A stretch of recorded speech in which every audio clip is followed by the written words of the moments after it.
Hello, in this video I will show you how you can install apps from unknown sources on Xiaomi 15T. First of all, open the settings. From here go to security and privacy.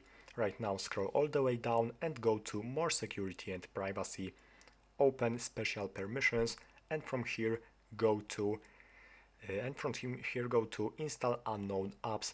Here you are able to find all of your apps that can download something. So for example, here you can find your web browser like Chrome for example, and now open it and select allow from this source.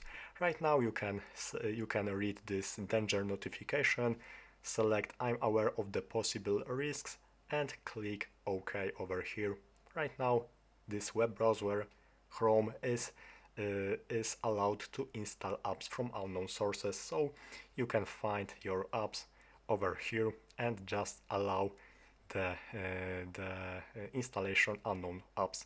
So that's all for this video. Thanks for watching and subscribe to this channel.